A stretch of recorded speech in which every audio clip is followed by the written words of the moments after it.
Hey guys, welcome to the line change. Starting this a little bit early, but I wanted to do the post-game show for the Vancouver Canucks versus the St. Louis Blues. I know a lot of Canucks fans right now are, feeling the blues after this game. I will preface by saying I did not actually watch the game, despite it being on Amazon Prime. I was actually napping when the game happened. For those of you that may not know, Canuck Clay ended up having his 24-hour live stream. I ended up staying up for 23 out of those 24 hours to watch it. So I ended up actually going down for a nap, probably about the same time that Clay did.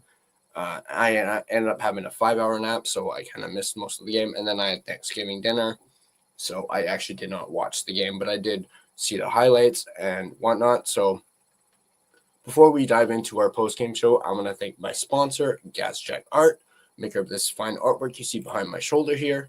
And you guys can check them out yourselves at gassjackart.com. So let's start and go ahead and dive into this game. I have some notes here. And actually, let's just go over the actual goals to start.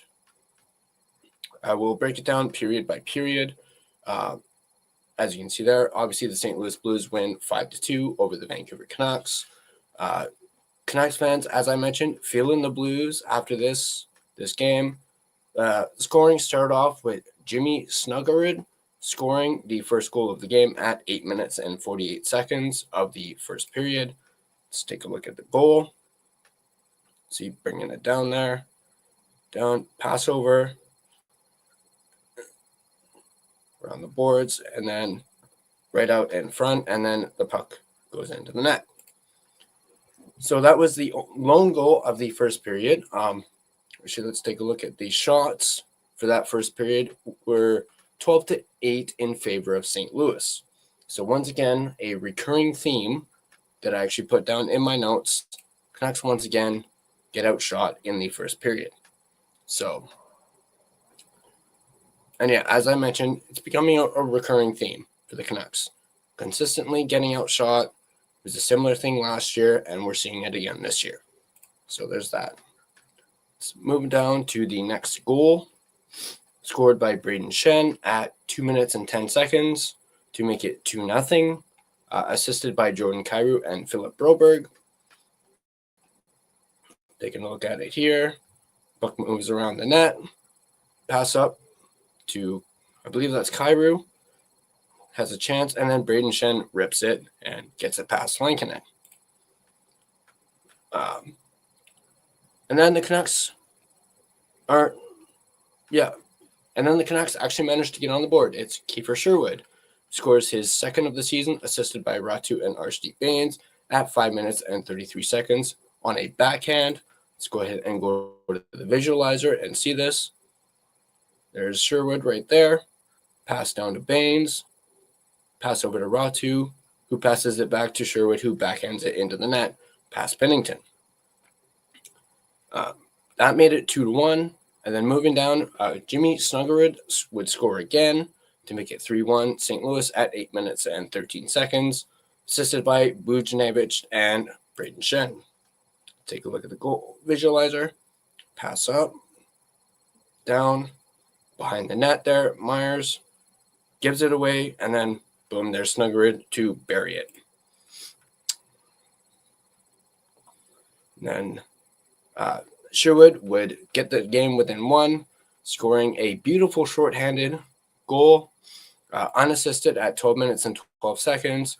See on the visualizer here, Brayden Schenn has the puck, and then Sherwood is able to beat out the race for the puck, comes down on a breakaway, and gets it past Pennington. Beautiful goal. Sherwood had a monster of a game. Tonight, he seemed actually to be the only one who actually showed up.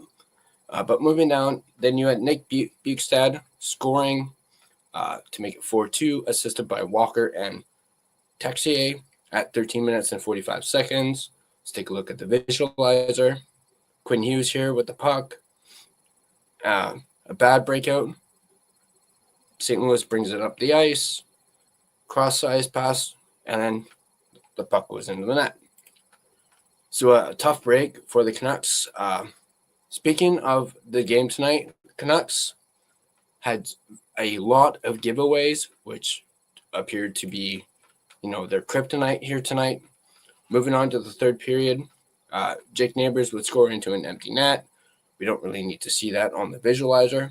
But let's move back up to the game stats. End of the game, shots were 35-29 in favor of St. Louis.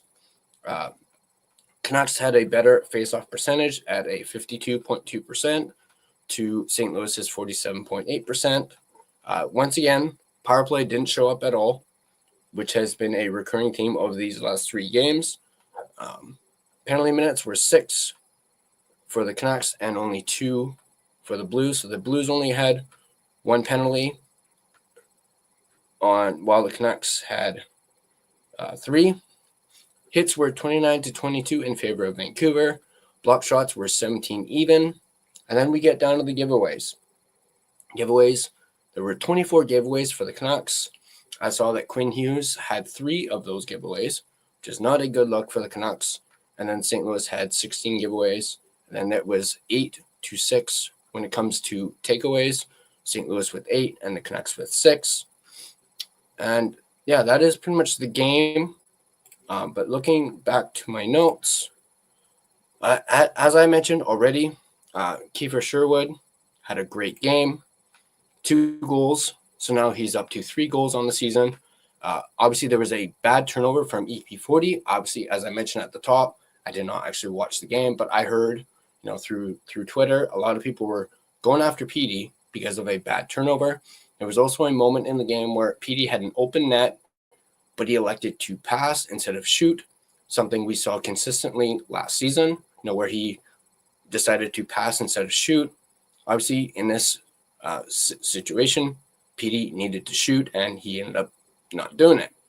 As I mentioned already, Canucks got outshot 12-8 in the first, 17-11 in the second. Canucks did outshoot the Blues in the third period, 10-6. Of course, you can't just outshoot your opponent through 20 minutes of hockey. It has to be through the full 60. And also, you can't fault Lankinen for this loss. He didn't have a chance on some of the goals that went in. This was his first game of the season. Obviously, Demko was fantastic through those first 2 games, but you can't fault Lankinen for this, especially when your top guys don't even show up. Speaking of that, top guys not showing up, EP40, as much as it pains me to say, Quinn Hughes, DeBrusk, Besser, nowhere to be seen. I already mentioned the giveaways, 24 by the Canucks. Now I have a question for you guys, the viewers. Should there be cause for concern for the Vancouver Canucks already? That is the big question we're posing. Should there be cause for concern for the Canucks already? Let me know down in the comments down below and give me your take on that. This most certainly should have been a winnable game for the Canucks, and they ended up losing by a score of, 5-2. I actually predicted the Canucks would win 5-0, so I guess that got thrown for a loop.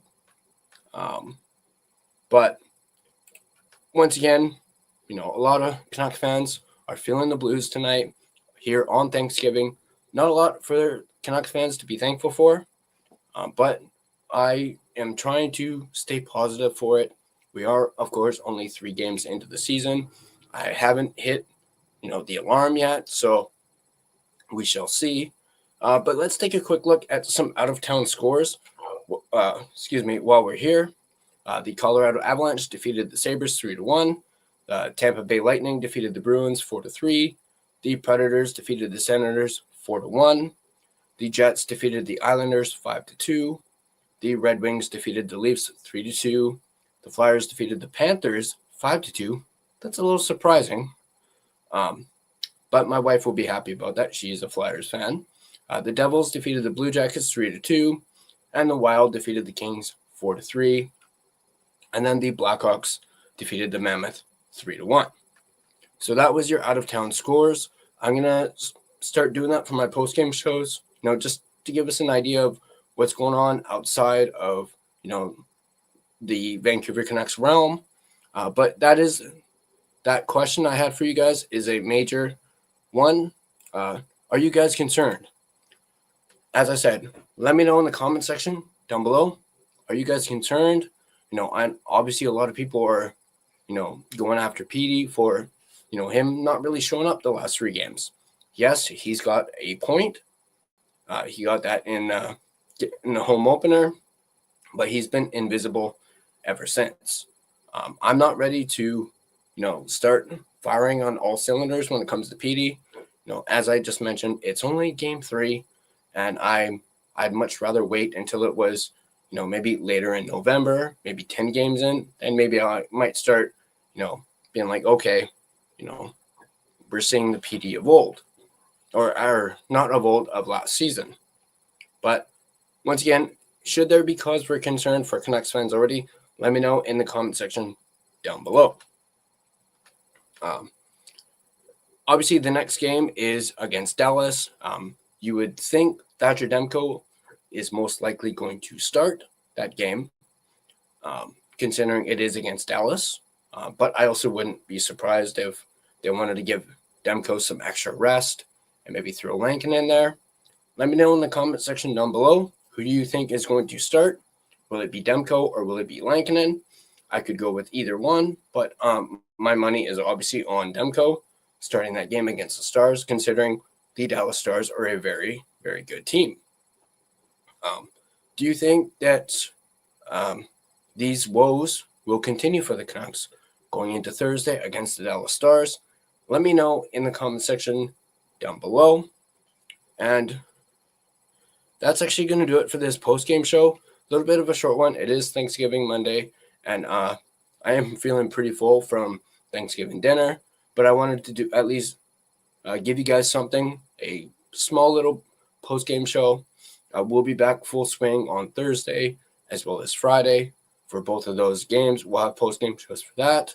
Thanks for tuning in, and I'll see you guys in the next video.